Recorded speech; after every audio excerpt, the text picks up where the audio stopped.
So if you go live, and then we'll do those four boxes. Oh yeah. Mm, Okay. All right. We are all ready. بسم الله الرحمن الرحيم والصلاة والسلام على رسوله الكريم وبعد ما شاء الله السلام عليكم. Rana just told me that today we are a very small group of four people, mashallah, a grand total of four, which is four more than I deserve to listen to anything that I say. Um, but yeah, I mean, I think with four people, it's best just to have a conversation. Let me see who's on. What four people are on? Let me see. Okay, call iPad and Mona. MashaAllah. Assalamu alaikum, Mona. How's everything going with the pregnancy? Assalamualaikum. Alhamdulillah, everything is good. Thank you for asking. Alhamdulillah. We're praying for you all the time, my entire family. Hoping Thank everything goes you. well. I can use every prayer I can get. Alhamdulillah. No, mashallah. Ease, inshallah. Ease and facilitation, inshallah. Thank you. And how's Mr. Mateen? He's good. He's good. He's currently detailing a car in the garage right now. Alhamdulillah. Give him my best, man. He's such a perfectionist. I will, inshallah. Inshallah. Inshallah. So yeah, I mean, we have four people, so we can just just hang out, really. As long as Rana doesn't tell the authorities. I just figured out like 2 weeks ago that you were downtown Islamic Center. I'm just volunteering.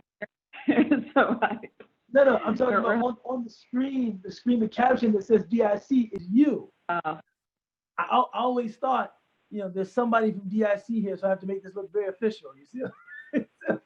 Now you're clear. It's just so that we can. I think that we figured out that's the only way we can make it go live with. Yeah. No, they have the Zoom account. They have the Zoom account. Yeah. So mashallah. So yeah, I mean, how was Eid? Any interesting things to report from Eid? I will say the one my friend and I mean, it was very low key. We both wore masks and we went out to a forest preserve, and we actually had a couple people yell out Eid Mubarak as they're riding their bikes. And then that sounds. So that was very surprising. What forest preserve? What forest preserve? It was Codwell Woods. Where's that? North Branch Trail. It's kind of near Skokie. Okay, I think I know what you're referring to actually. Yeah, so that definitely. We were very surprised. So. What's that? We were just very surprised to hear Eid Mubarak. We were like, oh. MashaAllah. Alhamdulillah. Very cool. Very cool. Very cool. Anything else interesting to report from this Eid? Oh goodness, I see that my screen says Asia, my daughter's name. Okay, so someone has been using my phone. Okay, mashallah. Okay, I learn something new every day. Yeah, I learn something new every day. I don't want anyone to be afraid, but I actually just got back from Houston. I know Houston's like the COVID hotspot, right? Mm-hmm. But I actually just returned from Houston earlier today. I was there for a wedding yesterday.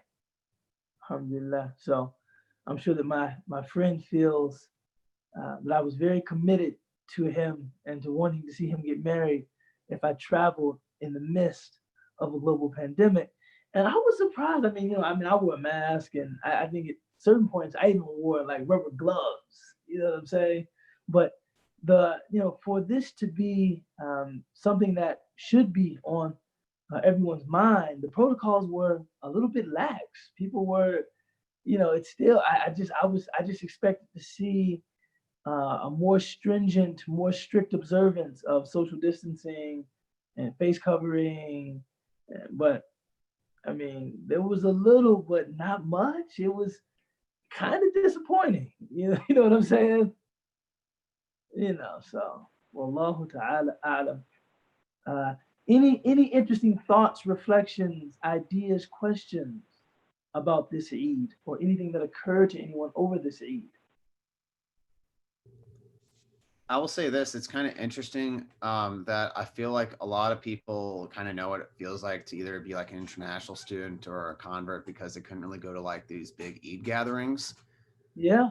Because it kind of reminds me of like Ramadan when I saw people on Facebook who are like, oh no, Ramadan's going to be miserable, no big iftar gatherings. And I was like, oh wow, this is exactly what a lot of converts and international students deal with.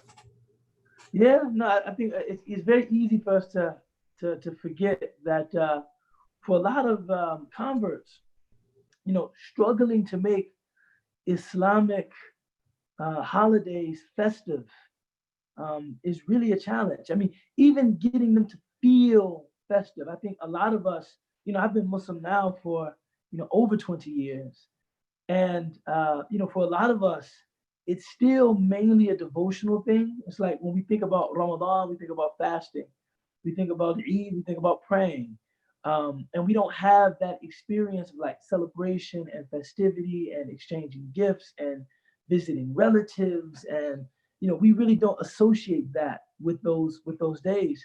And I think that a lot of people that were born in Muslim families for whom Eid al-Fitr is like Christmas. Sometimes it's just a yawning gulf. There's a huge disparity between how we experience those days and how they experience those days. And if it's not brought to their attention, I think it would be easy for them to assume that, wait a minute, this is, like you said, this is Ramadan, this is Eid, this is everybody experiences this in that way. Everybody has this celebratory, festive experience of this month or this day or these 3 days. And for a lot of converts, it's just not like that. I think a lot of converts, sometimes we're actually surprised to see that Muslims really do like celebrate, that they exchange gifts. And I think we think of Islam really as a devotional path. This is a path of prayer, a path of self-purification, a path of reading scripture, but thinking about it as something that can be lived in a holistic way, something that, yes, allows for that prayer and that self-purification and allows for charity and reading scripture and all of those devotional acts, but also contains room, or in fact insist upon, time for celebration, eating together, giving gifts, times of enjoyment, levity, ease. You find that those things did have their place, in the Sunnah of the Prophet, peace be upon him. That once there was a man of the Muhajirun, a Meccan man, and this is after the Hijrah, so they're living in Medina, and the Prophet ﷺ was informed that the man was getting married, and so he went to the man and he said, "Have you hired any entertainment?" And the man said, "Hire entertainment?" Because that was something foreign to Meccans, like hire entertainment for a wedding. And he was like, the Ansar, the people of Medina, they love entertainment at weddings. You have to hire some entertainment. And I think the hadith reads that he hired someone that could juggle or something like that. I don't know, something like that. But my point is that those things certainly have their place. Levity, enjoyment, celebration, humor. The famous hadith of Eid al-Adha, actually, Sayyidah Aisha, radiallahu ta'ala anha, is sitting in her home, and she's playing with the tambourine, and it also has bells on it, and she's like making a little Eid rhythm. It's a happy time. And her father, Sayyidina Abu Bakr, radiallahu anhu, he entered the home and he was shocked to see her playing with this musical, instrument. And it's interesting. When we're talking just about music generally, I think his response is really, really telling. He didn't say something that would indicate that music was categorically forbidden. He said, "How can you play with this instrument in the home and in the presence of the Prophet ﷺ?" Right? Kind of indicating that, like, if it was categorically forbidden, he would just say, how can you have this? But he said, like, how can you do this in the home of the Prophet Muhammad alayhi wasalam? What's wrong with you? And the Prophet alayhi wasalam said to him, Ya Abu Bakr, O Abu Bakr, these are the days of Eid. Take it easy. And then he said to him, we did not expect this from you, which also is kind of like, wow, it's an indication of Sayyidina Abu Bakr, his character, that we don't expect you to be the kind of person that will come into a house and censure the people in the house. Like, we don't expect that from you. And then the Prophet said, and we don't like it, which is like, subhanAllah, which might have been some of the strongest words that were ever exchanged between he and Abu Bakr ever, right? And it was about Aisha, playing with this instrument. And so there's a time for, festivity. There's a time for, celebration. The Arabs, they say, sa'a li qalbik wa sa'a li rabbik.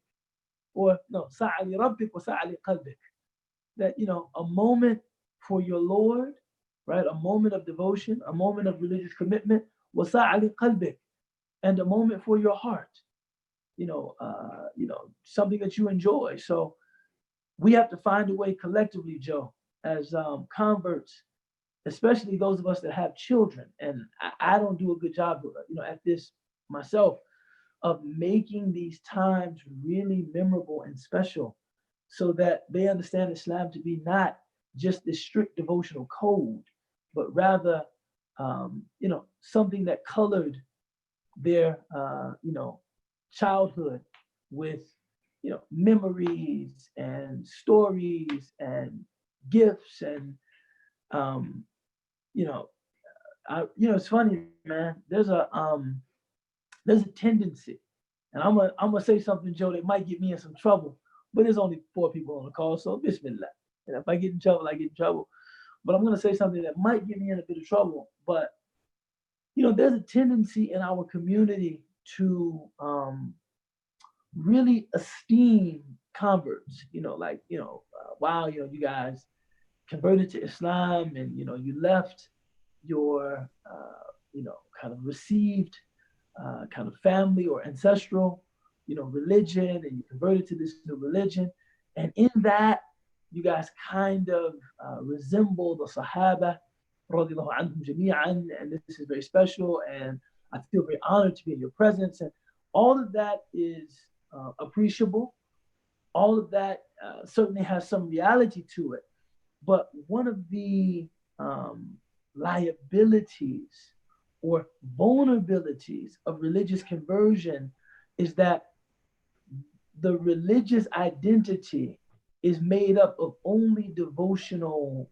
It's like there is no cultural connection to what you're doing. The only connection you have to it is it's like expressly devotional. And as we know, in a person's devotional life, it can go up and it can go down. That's just the nature of being a believing person. And this is why you see that a convert, yes, generally because of the level of intention, right? They're doing this intentionally, and it's something that they chose.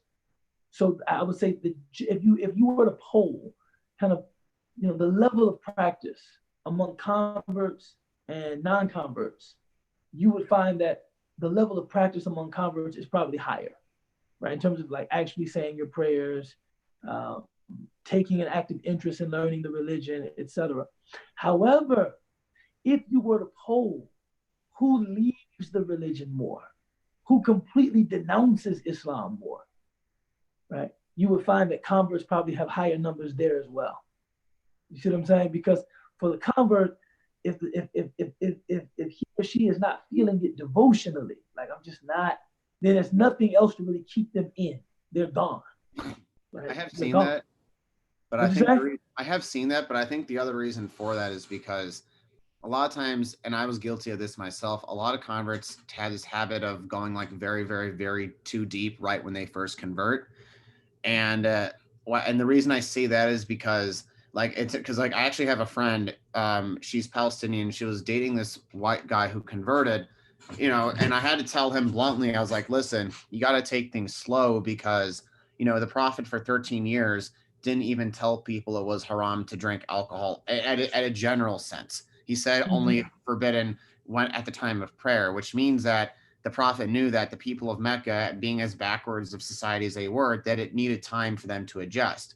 Whereas there's this pressure on that some born Muslims place on converts to change overnight, which is not realistically possible. So then these converts, they feel guilted into doing that. Then they go very, very, very extreme, but then they get burnt out when the pendulum swings. That happened to me as well.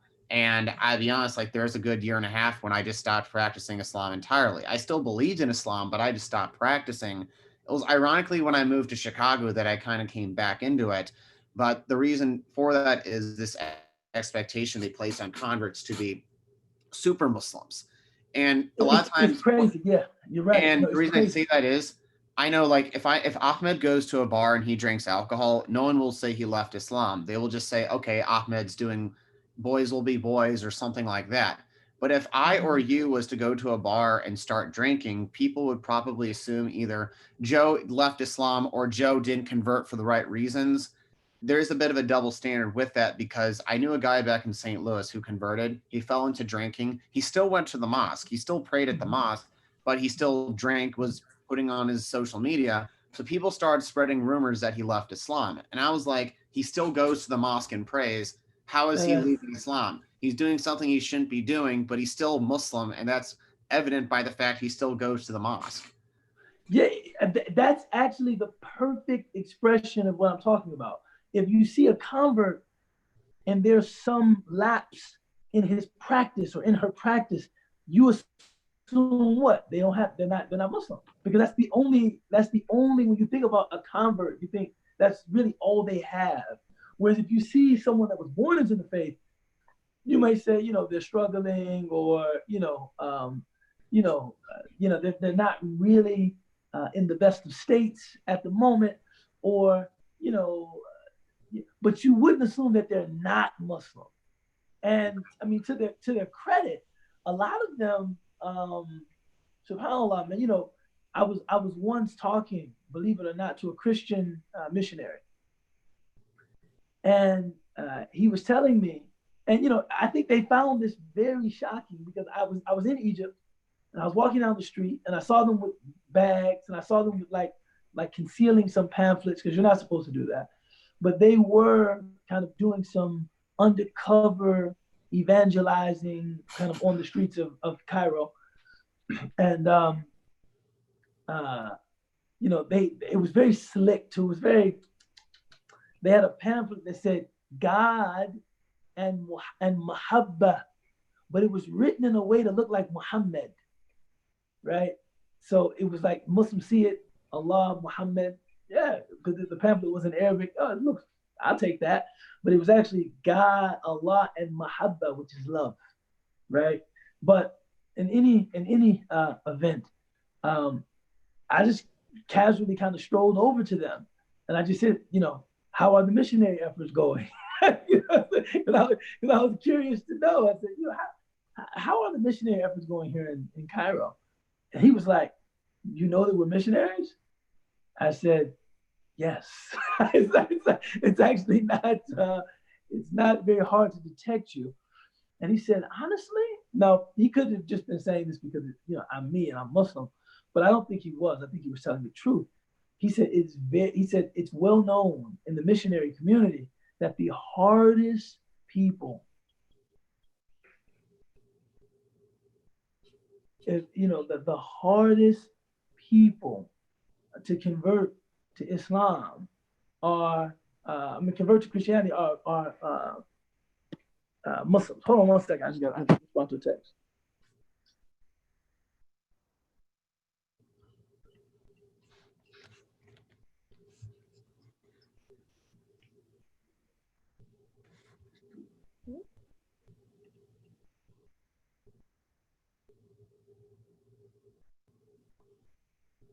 One second.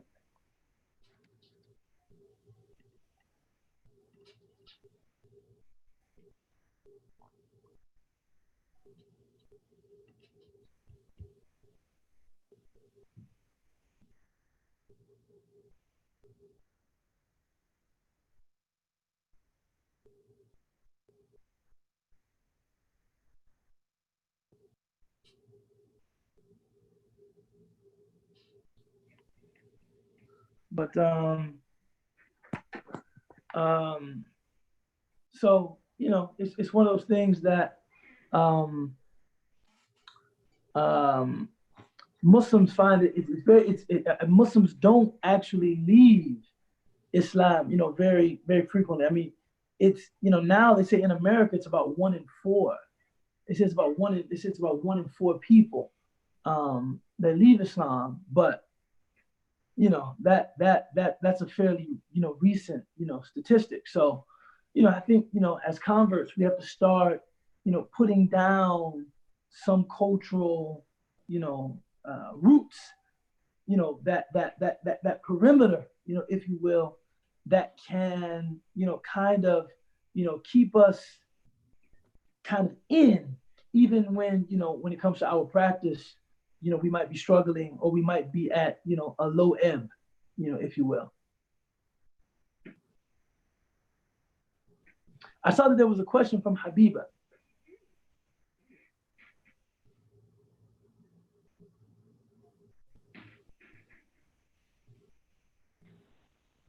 I think she was just wishing everybody a Eid Mubarak. Okay, Yes. mashallah. Mhm. Hey.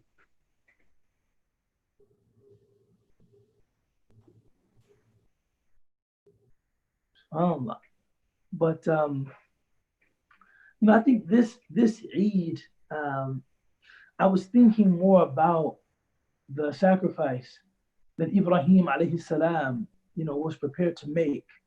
Um, uh, and I think even though I've considered the story before, as a father of 3 children, I don't think I ever really allow kind of the full morbidity of that notion to kind of like fully absorb how harrowing and how deadly that must have that must have been, and it's something that you can scarcely even understand. You know what I'm saying?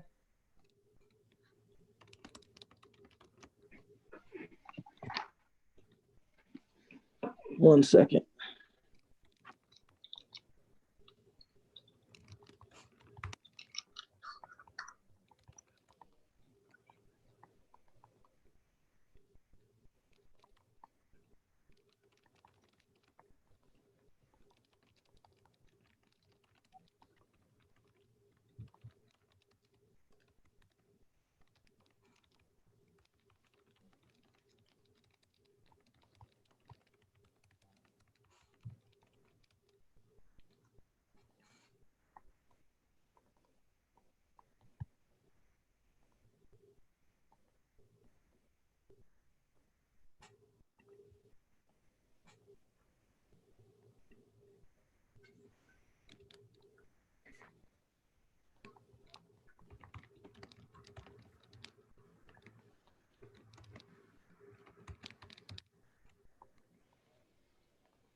So, yeah, I think that in the case of Ibrahim, one has to, imagine that, he had already,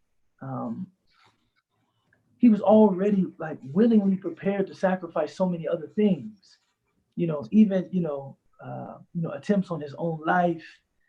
He, was forced to kind of leave his family in a barren valley, essentially for dead.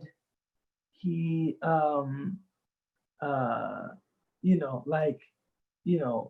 there was really little else for him to sacrifice.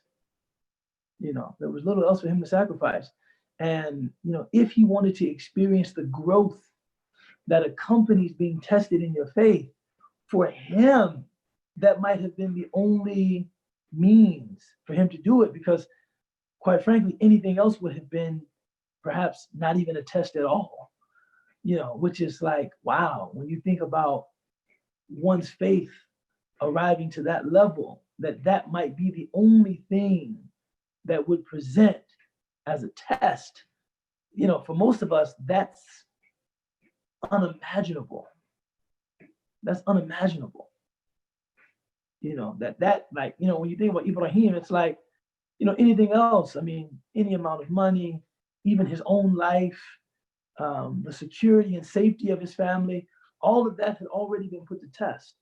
And when you think about the things that would be tests for, most of us, those things would be at the top of the list.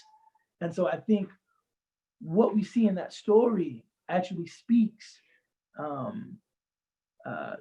very loudly, volubly, to what exists between parents and children.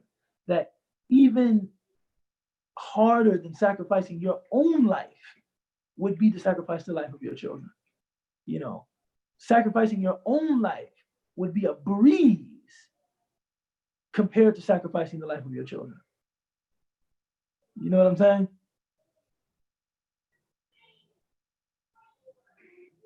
So.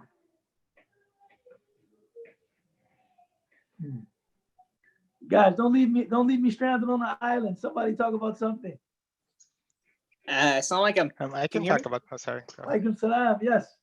Oh, sorry. I think I cut off somebody else. Go ahead. I was going to say is that one thing that I've noticed about this pandemic in the context of Eid is that it's given opportunities for a lot of people who are very tangentially related to their masjids, in the sense that they would go to Jummah and they would go to Eid and that's it, probably to make their parents happy. They found an excuse to not go to the mosque at all. And in the process, they're losing what little connection that they had for the community. And I know a lot of people like that, in the sense that they have maybe the values of the Muslims, but they don't really like the people who they see at the masjid. So it's really hard for them to stay connected. So I'm wondering if this pandemic is going to be the push that stops them from praying Jummah and Eid going forward, and just eventually completely cutting off from the community. Yeah, it's interesting you say that, Khalid, man, because I've began to feel that even within myself. It's wow. It's, oh my God. Jummah, it still feels very optional to me. I don't, I've been making it, alhamdulillah, but it still feels like, do I have to, right? I don't know if we'll ever get back to a place where, making Jummah was something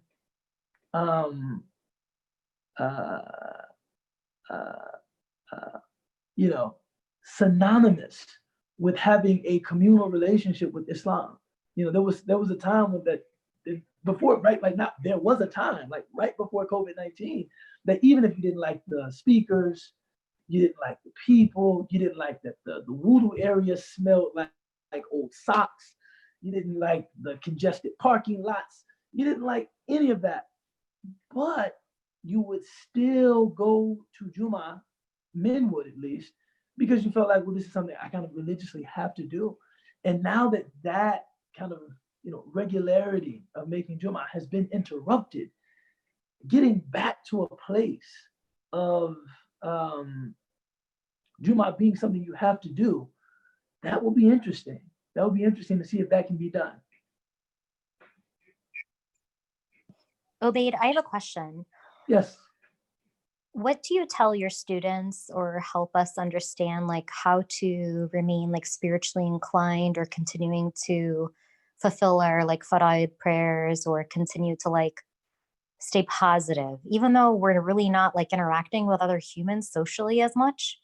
So we're missing out on that connectivity that you get Jummah prayer or just like getting together at like family gatherings. Like even if you did do something for Eid, like I know we started off this call with like, how was everyone's Eid? Your Eid interactions are so limited. It's just like the essential people you have to see.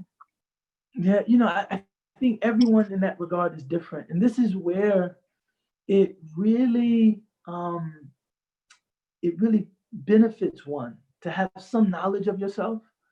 I know for I think thinking about the essential components of your happiness or of your positive outlook, and really making sure to do what is necessary to secure that for yourself. So like I know for myself, some engagement with my faith, every day, through my prayers, through reading, some physical exercise, maybe not every day, but at least 3 or 4, maybe even 5 days a week. I have to get out and do something physical. I can't just stay, cooped up in the house, all day, every day, looking at my telephone and my computer screen. It just, even if what I'm looking at on my telephone and my computer screen is, exciting and stimulating, I think that would eventually wear upon me, right? That would eventually wear upon me. Also, engagement with family and friends. I think this is the time when I think family and friends have to be really intentional, either about COVID testing, where it's like, look, it's important enough. If it's important enough for all of us to be able to sit around one table and to have a conversation with some degree of normalcy, then it should be important enough to get tested to make sure that we're all, negative, so that we can come over and have this family gathering. Now how often you want to get tested? I mean, subhanAllah, it's really a challenge. But even if we assemble in socially distant ways, we're giving each other space, we can still interact, we can still talk. I think all of that, is very important. I think all of that is very important. And knowing what combination of those things you actually need. Some people need less. Some people are quite comfortable with the social, isolation, but maybe it's the interruption of something else that is, disturbing their peace of mind. So I think just kind of knowing yourself, and if you come to realize in that knowledge of yourself that some of the things upon which your happiness is based are things that are quite superficial and can be taken very easily, like going to shopping malls, even though a lot of the shopping malls are open, or I don't know, something else that you could replace with a more meaningful, or trying something new, or doing a more meaningful activity.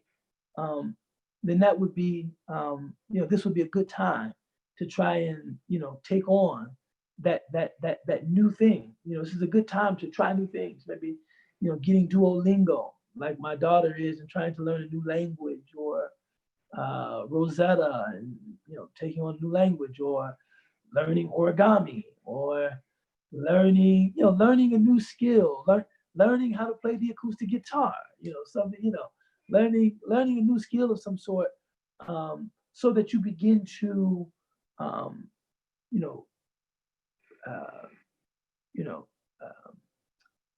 practice, things that give you energy and give you life, and yet are still accessible even in the current climate.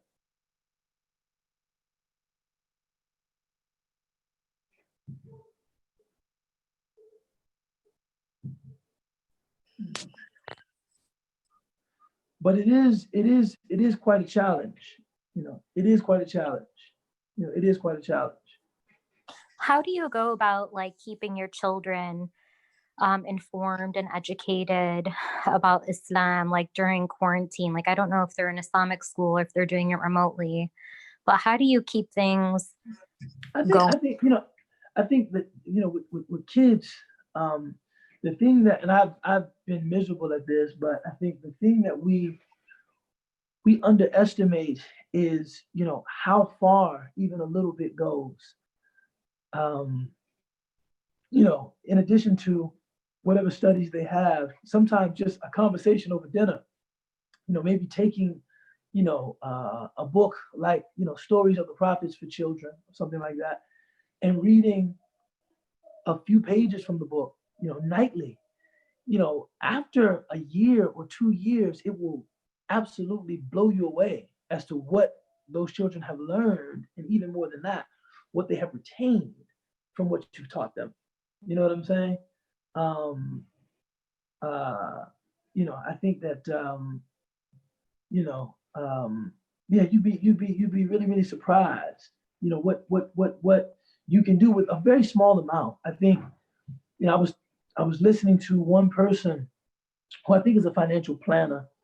They were on television, and they were saying the thing that human beings understand least is time, and how, $2 a day might not seem like much, but after 15 years, right?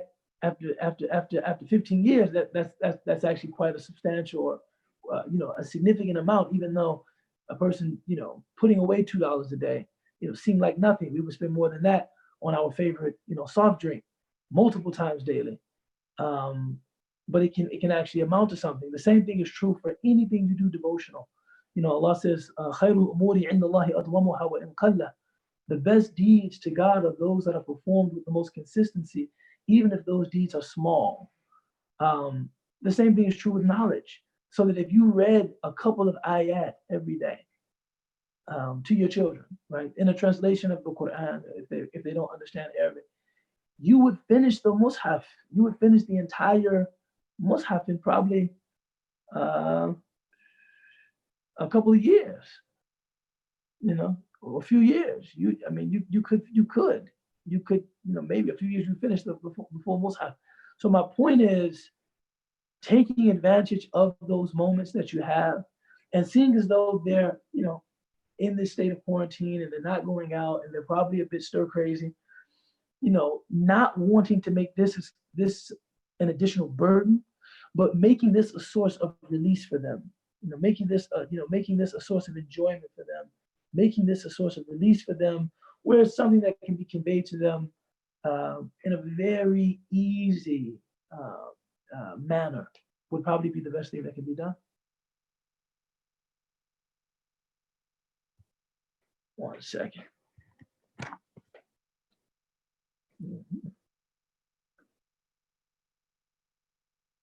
Uh-oh.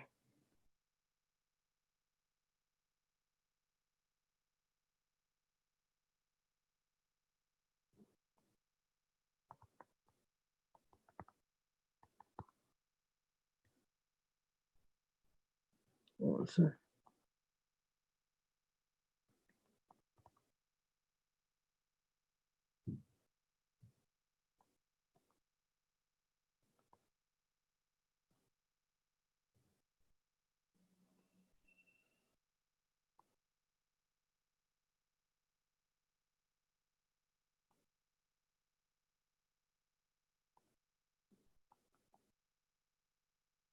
One sec. I'm sorry.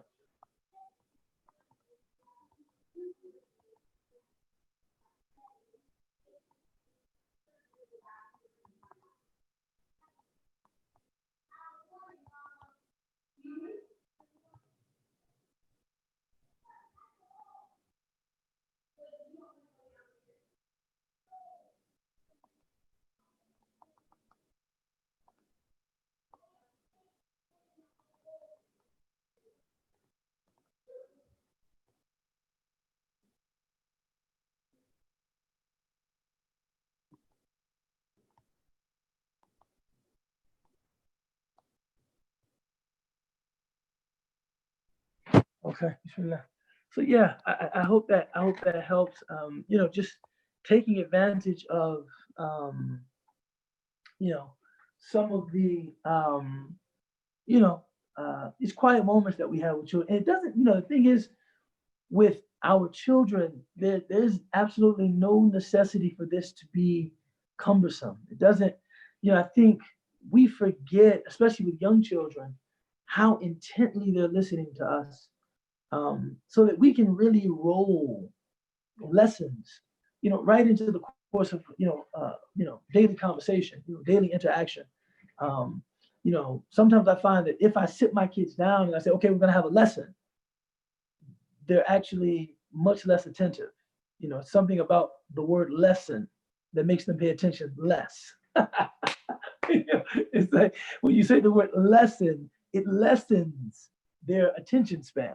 But if we're just taking a walk, and as we're walking through, the park, I tell them about this or that, or we go to the forest preserve, which we were doing a lot before the end of the school year, and we just kind of walk through the preserve, and and I could talk to them about Dean, tell them stories, mention little adhkar, to them and things like that.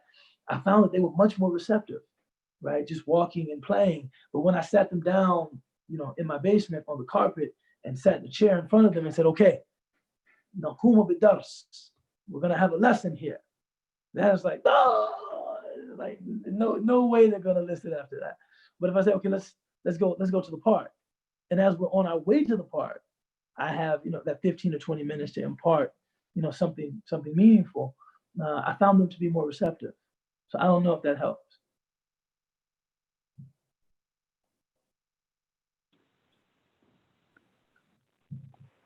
I have a question from Habiba. It's along the lines with the kids.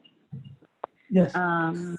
So 2 months ago, she launched a special IE challenge for her nephews, 11 years old to 2 years old.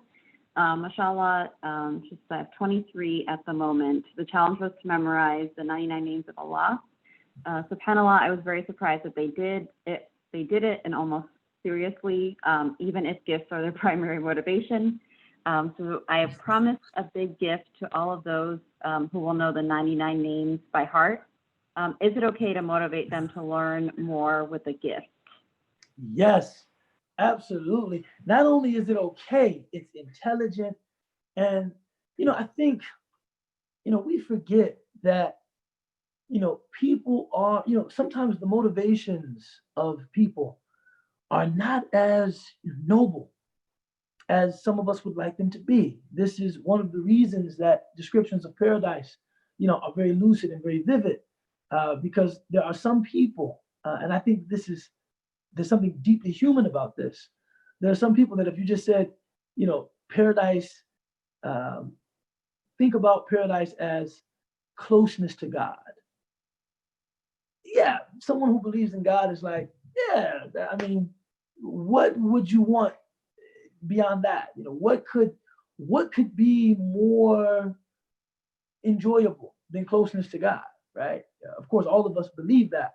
But the fact is, for some people, descriptions that are intentionally enticing, I mean, we are sensation beings. We are, I mean, it's almost like we are sensate beings. We are creatures of, sensation. Okay. So, okay, bismillah. Yeah, we are creatures of, sensation. So when you describe paradise as a physically engaging and beautiful place, the fact of the matter is that for a real human being that is flesh and blood and very comfortable with their corporality, that is going to motivate them. The same thing is true for, motivating people to do the right thing with more immediate gratification, especially children. If you do this, you get candy. If you do this, you get a big gift. If you do this, you do, that, I mean, that in a certain sense is the way it goes. But as they continue kind of ascending the ranks and their understanding deepens, and their ability to, see where you were leading them grows. Where it's like, when I first told you to memorize the 99 names, I promised you an iPad or something like that. I promised you, some toy or something like that, because I wanted you to understand that this was something good, and you would associate receiving a toy for doing it with it being good, right? I mean, to some degree, that's not even a childish thing. Allowance. Allowance is a great way to teach people not only responsibility with money, but that for doing a set of tasks that have been assigned to you, you get rewarded for that. This is what you get for doing that. Those of us that, maintain jobs, or start our own, firms, a lot of it is the same lesson that, you believe that, in doing this, like setting out my work, performing the task responsibly, at the end of it, I will, get, my remuneration, right? I'm going to get paid for doing this. So yeah, Sister Habiba, I think that's a great idea. There's nothing wrong with that. There's nothing wrong with that. There's nothing wrong with that. Yeah, in fact, I would say not only is there nothing wrong with it, I would say something like that is advisable. That's what you should be doing. Something like that is advisable. So that's mandub, mustahab. That's a good, we should all be following your example, is what I think.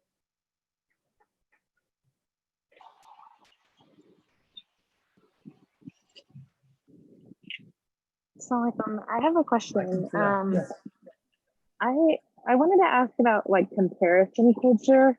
I feel like within the community we have that culture, and I think when I was friends with coworkers who weren't Muslim, they didn't really have the tendency to like undermine someone's success maybe, or negate like how they got there. And I feel like we have that a lot. And I think the question is, how do you maybe shut that down? But more importantly, I think if you hear that enough, and sometimes you just can't avoid like being around people who, might have that mentality. You can start to internalize it maybe.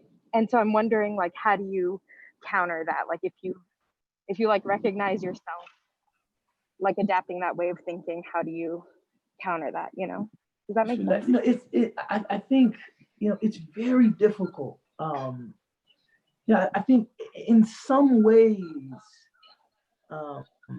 it is very natural to compare oneself to people that you deem your peers. Right? It's very natural to compare yourself to people that you deem your peers. I think it's very, it's almost, it's almost like, if someone is my age, has relatively similar social, circumstances, has gone into a similar field or profession, or something like that, for me to wonder how well they're doing financially, to think, I wonder how well they're doing financially. I think to some degree, those thoughts, they occur naturally.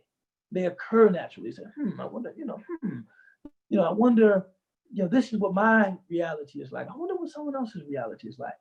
But I think the way that we deal with it is recognizing that even though there's apparent similarities that lend themselves to comparison, there's lots of realities that we cannot see that frustrate the comparison. So there's no comparison between any two people is exactly fitting, right? Because no two people are exactly the same. No two people have exactly the same circumstances. No two people have exactly the same opportunities. No two people have exactly the same hangups. No two people have exactly the same talents. So I think the tendency to compare is something that will perhaps, I think, never go away completely, but recognizing that anything that can be gleaned from an apparent comparison is probably, um, it's, I won't say it's irrelevant, but it's very limited. What I can know about someone in comparing them to myself, the first thing is very limited. I don't know. It's like, do you have any sense of what you're even comparing? It's like, it's very limited because your knowledge of what has brought this person to this place is very, very limited. The second thing is we don't exist in compartmentalized ways. All of us are complete holistic creatures. So you might be comparing yourself to someone in one respect. So for instance, the most obvious, they have more money than I do, right? And this is, they have more money than I do. And if they have more money than I do, because of some kind of, clear social inequity or clear injustice, then I think that could be a basis for my advocacy. On the other hand, am I also looking at things that I have more of than them, perhaps? Maybe they have more money than me. Maybe even with their money, they don't feel as though life has any purpose but beyond consuming. And I actually see life as having purpose. Maybe they have more money than me. Maybe they also they struggle with things that I don't struggle with, et cetera, et cetera, et cetera. So I think the other danger in comparing is, life, the true quality of life is not only made up of the thing concerning which you're comparing yourself to that person. And then the other side of that is when you're comparing yourself to that person, think about the person that maybe is comparing themselves to you. There's probably, there's probably another, I'm comparing myself to a physician and thinking, I work just as hard, not really. And then, and thinking, I'm just as smart, not really, not really. And maybe I'm comparing myself to her and I'm thinking, why don't I have, what she has? And there could be a physician in in an economically depressed country looking at me thinking, why don't I have what he had? I mean, I'm a doctor, man. I'm a doctor in Kenya. I treat sick people. This man sits up on Zoom telling the same stories for years. He has more than I do, So there could be someone comparing themselves to you. And they would be incorrect in doing that as well. So I think, I think that the key is to recognize the limit. I think the tendency to compare will always be there. But to recognize I really don't have any idea of what I'm talking about. I don't have any idea of what I'm talking about. And one of the things that we I think that in our community, there's an assumed kind of homogeneity. We assume that we're all the same, we came from the same background, and we had the same opportunities, but none of that is actually true. So I would say the tendency to compare will perhaps always be there. The reality of those comparisons is just false. It's like I would say to myself and to anyone else, you can draw any comparisons that you want, but know that those comparisons have absolutely no bearing on reality. If that makes any sense. Yeah, thank you. Alhamdulillah. Rhonda, what time is it? Okay, 6:30. 1 second. 30. 1 second.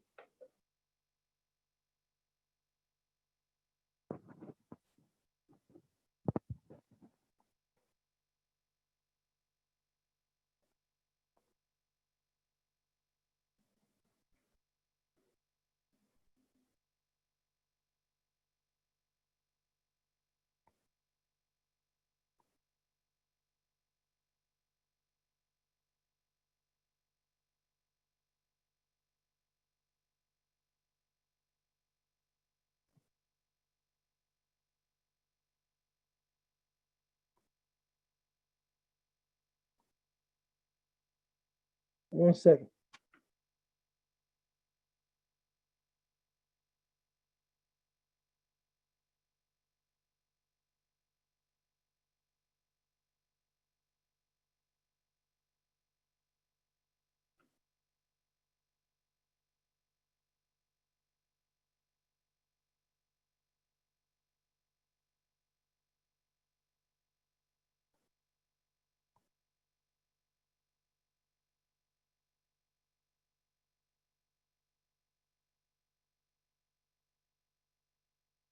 Oh, I'm sorry.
Mashallah.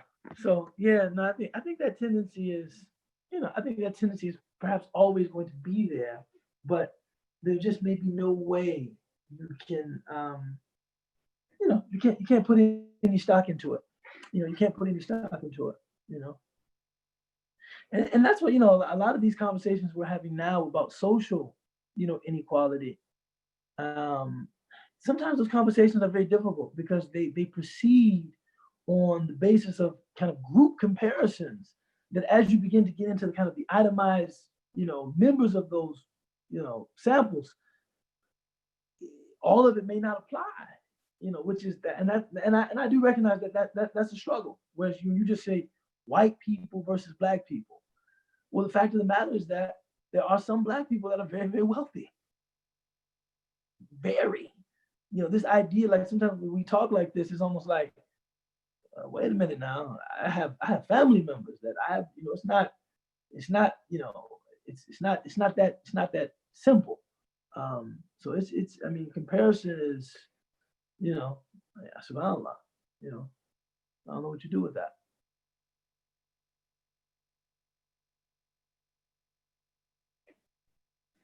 Other questions, ideas? Right. Oh, I hear somebody chiming in. Mashallah.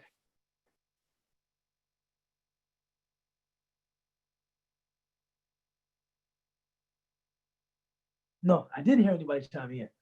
That was just my wishful thinking. I can't live up to that wish probably, but I can ask a question. Talking to Mubarak.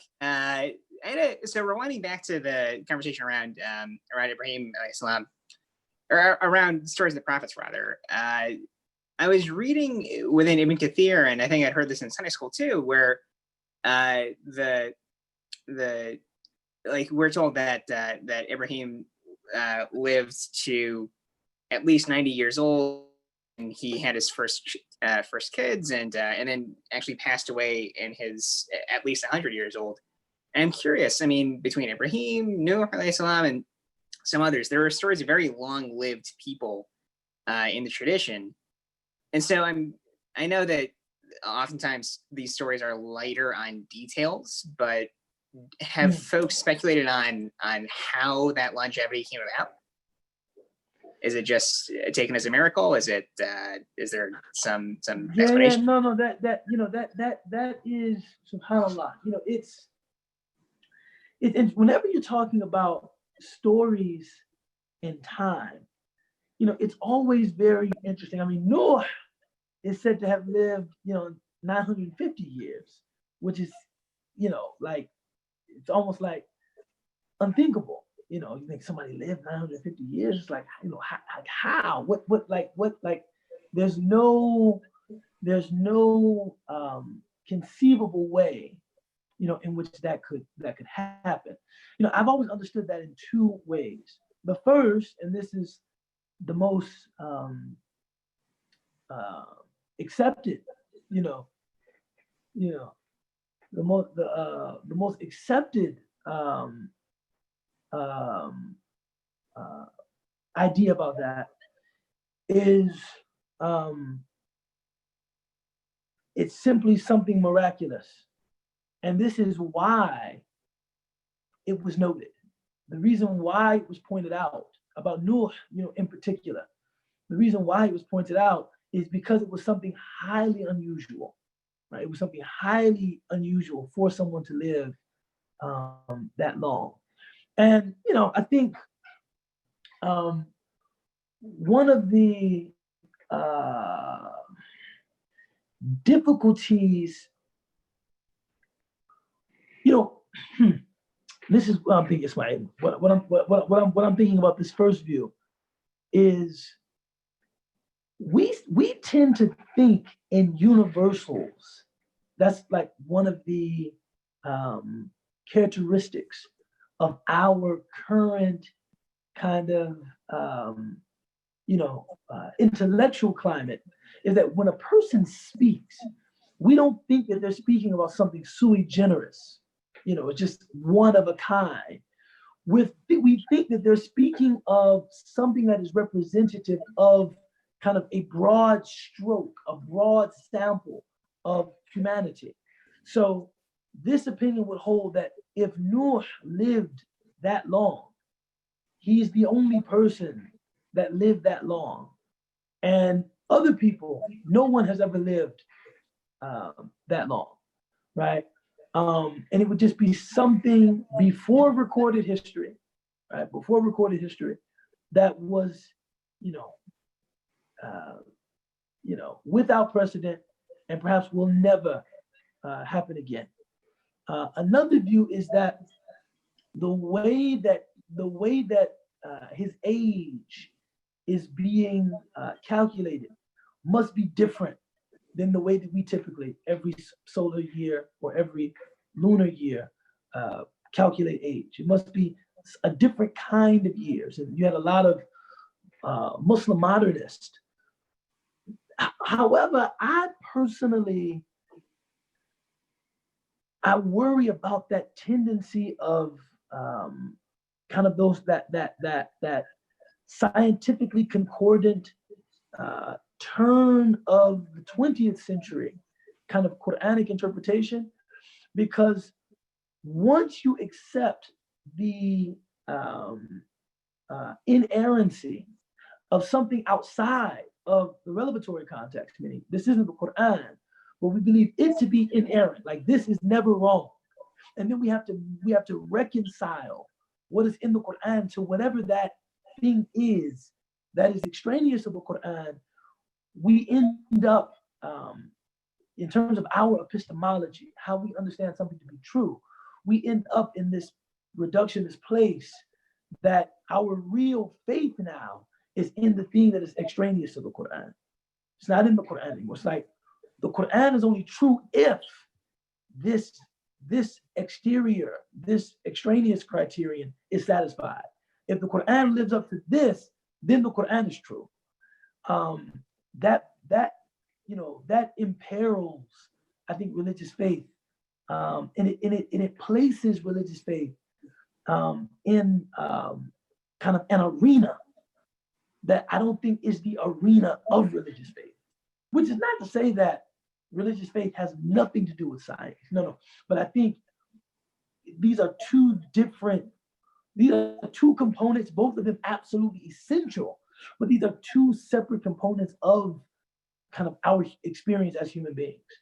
And in the same way that I think creationism is bad science, I think, if someone wants to teach creationism in a secular university or in a secular high school, I would be opposed to that because bad science. It's bad science. It's not good science. I also think to teach religion in scientific language is bad religion. It's not good religion. If I make myself clear. but understanding both of those to be, you know, different languages in which different realities are being expressed, I think is the healthiest view. But you did have many turn of the century Muslim moderns, most prominent Muhammad Asad, who translated the Quran, the German, Swiss-born, I think German, that all of the miracles of the Quran, anything that appeared to be inconsistent with the findings of what was modern science then, they had to find a way of explaining that away to prove that the Quran was rational, to prove that the Quran did uphold the findings of modern science. And you'll find the opinion among them that, oh, well, it didn't mean that. Of course, it's impossible for a human being to live that long.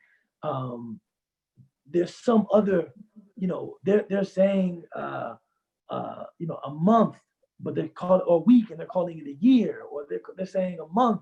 And they had different ways of trying to kind of explain away what was apparent in the verse. What I respect about that, Ismail, and this is where I have that kind of Ghazalian part of me in terms of my theological thinking. If that is what someone needs to do, right? If someone needs to adopt that kind of interpretation to protect their iman, like they really get to this place that this is the only way that I can believe in this. Whew, I hate that it's arrived to that place.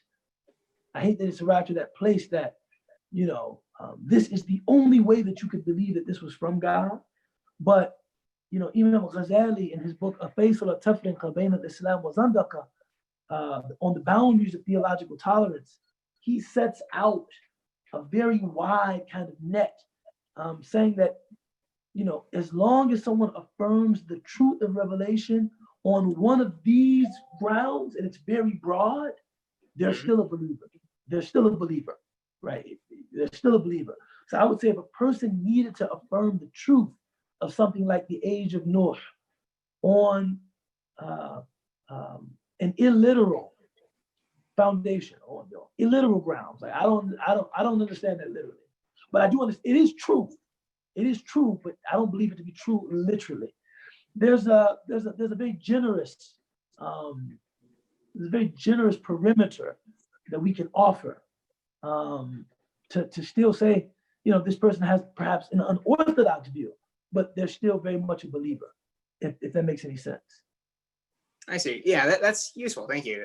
So it sounds like there's a lot of room for interpretation within this, and because the tradition is light on details, some folks have said, all right, maybe there's room for interpretation, like I said, on the definition of what a year is. Right. Or that kind of, and it comes from, remember the verse in the Quran where Allah Ta'ala talks about a day and says it's 1,000 years you're reckoning. Right. So he's saying that you have mentions of time in the revelation where time is relative. What is it like? What is that? What, like, when we talk about time, what exactly are we talking about? What is a year? What is a day? What is a, and so, but for me, again, that exposes belief to a kind of vulnerability that I'm sometimes uncomfortable with, but I do recognize that, in this kind of dynamic understanding of knowledge becomes necessary. I mean, I have things like that for myself too. I'm being real. If I'm like being honest, when I read the story of Dhul Qarnayn, for instance, there are certain things that my ability to affirm them as true must be as something figurative or something allegorical, because there would be no way in my mind that I could actually believe in that in a literal way. Right, a literal, like, where would we find a mountain with that kind of lining? Exactly. Or the sun setting in water. Right. Like for me, that's like that verse is a description of the terrestrial reality of Dhul Qarnayn. So I can see how someone looking upon the sun setting, it could look to them like the sun was setting in water, like the sun was going into the water. I mean, we see that, often, but the sun doesn't set, and it certainly doesn't set in water, right? Literally. So Yeah. that is something external to the Quran, but I've accepted it as true that the world is round and that the earth rotates around the sun. I've accepted that as something true, right? So, my understanding of that Quranic verse is going to be consistent with something else that I accept to be true. And that's just, I mean, that's the reality. You know what I'm saying? Yeah, actually, maybe this is a more drawn out conversation than we have time for. But I'm curious. Then, are there examples where, like, as moderns, we believe that humans have a lifespan of 80 to max roughly 120 years, but there are beliefs that in the 14th, 15th century history of Islam that probably were vogue, and that Muslim moderns at the time tried to reconcile against the kind of vogue knowledge. I'm curious if there are examples of. Oh, there's lots of lots of examples of that. Ghazali. This book is written. Dr. Sherman Jackson has a translation of this book. He entitled, it's an annotated translation. He entitles "On the Boundaries of Theological Tolerance." Okay. It's a must read. It's a must read in this. But what Ghazali says about theological differences, he says it's not an issue of faithfulness to the text. It's just really things that you believe to be true outside the text that you're bringing with you as you read the text. And that whatever you believe to be true, like there's something that you believe to be true, meaning before you even read the Quran or as you're reading the Quran, you believe this or that thing to be true. Like, I believe this is something to be true. He says, naturally, you will read the text in a way that is consistent with what you believe to be true.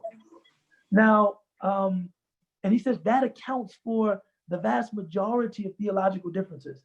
Although for him, most of those things that people believe to be true were philosophical and theological things, right? Mm-hmm. For us, it would be much more within the natural sciences. Now, fideism, fideism is a kind of a fancy word, but it's a tradition that grows out of the Christian scholastic, tradition. But fideism is a belief that nothing is true except what God says is true, right? And this was the critique of like Ibn Taymiyyah, people like that. No, nothing is true except what Allah says is true.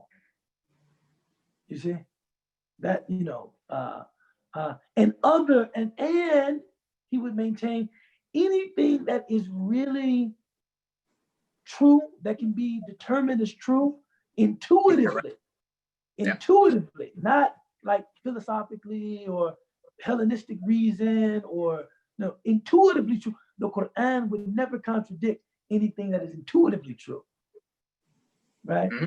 Now, in our time, someone might argue with Ibn Taymiyyah just because the knowledge we have of kind of the world around us has changed, so dramatically. Yeah. You see what I'm saying? But for me, these convergences and divergences in terms of truth, this is what makes religious life interesting. This is what makes it. This is kind of why this is not. Once we start thinking at the level of an Ismail Ali, this is not the like dangerous level, the genius level. I said dangerous, but the danger. What you say? This it's not straightforward.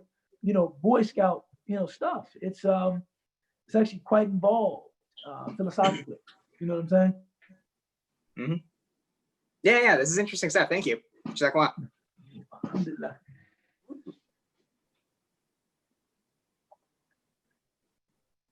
Anything else? MashaAllah. I have another question from Habiba. Yes. So among my nephews, there are two teams of Sharif, the lineage to the Prophet ﷺ. There's a hadith in which the Prophet ﷺ says that he and his family does not eat sadaqah. Does this apply when they are kids? I was thinking more when they are mature. As adults, are we responsible for them? Bismillah ar-Rahman ar-Rahim. It actually says that the family of the Prophet ﷺ, the ruling is that they cannot be given zakat, right? Anyone who's of the Prophet's lineage cannot receive the zakat of the Muslims, but they can be given gifts. They can be given non-obligatory sadaqah, but they cannot be given zakat. And that was, it's interesting that the Prophet ﷺ went to such, I won't call it extreme because he did it, ﷺ, but such an emphatic position, precluding the possibility of venality or people being, protecting the reputation of this da'wah to Allah, this call to God, and never wanting it to be associated with kind of a monarchy, kind of a monarchical, like there's no part of this that is about our family taking the resources of people on account of my being the messenger of God, right? There's no official money that must be given to the family of the Prophet ﷺ. There's no tribute that is paid to the family of the Prophet ﷺ, right? There's no, he was just very emphatic about that, to the point that, prophets don't leave inheritance. Even his family, I leave no inheritance. He said, but the only inheritance I leave is knowledge, right? Because, it doesn't, and this is why we say the scholars are the inheritors of the prophets. But giving them a gift, hiba, right? Or giving them sadaqah, non-obligatory, charity is fine, right? But our obligatory charity, our zakat, cannot be given to members of the Prophet's family. Yeah, that answers the question.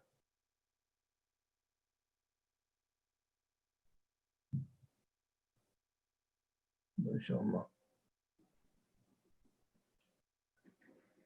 So bismillah, maybe we'll end there. Hopefully, seems like we got a few more people on toward the end, like maybe a couple more. I think we got up to 18. Okay, alhamdulillah, alhamdulillah. Just keeping the pulse. I gotta call DIC and see when we're actually getting back into space. But yeah, so there's not a time frame. We're in touch with Sana. Amina and I are in touch with Sana. Maybe later this year, but I don't think there is a. Really, subhanallah. So I got. You know what? You guys just be patient with me. I got to find a way of making this Zoom space just more engaging, more interactive. Maybe a new book. Maybe, man, a part of me just felt like I'm just kind of like just maintaining the momentum until we can get back into space and really get going. But I'm beginning to recognize this is the real get going. It's like, part of me is just like, okay, from week to week, just keep taking the pulse of the group. We'll be back together soon. That was 4 months ago. So maybe this is the pulse of the group. So maybe we'll collectively brainstorm together next week about how we can get the most out of this platform, this space. All of our collective resources, me as instructor, other people as contributors. Maybe we'll brainstorm about that next week, inshallah. So I look forward to talking to you guys then, inshallah. Bismillah ar-Rahman ar-Rahim. Wal 'asr, innal insana lafi khusr. إلا الذين آمنوا وعملوا الصالحات وتواصوا بالحق وتواصوا بالصبر. آمين يا رب العالمين.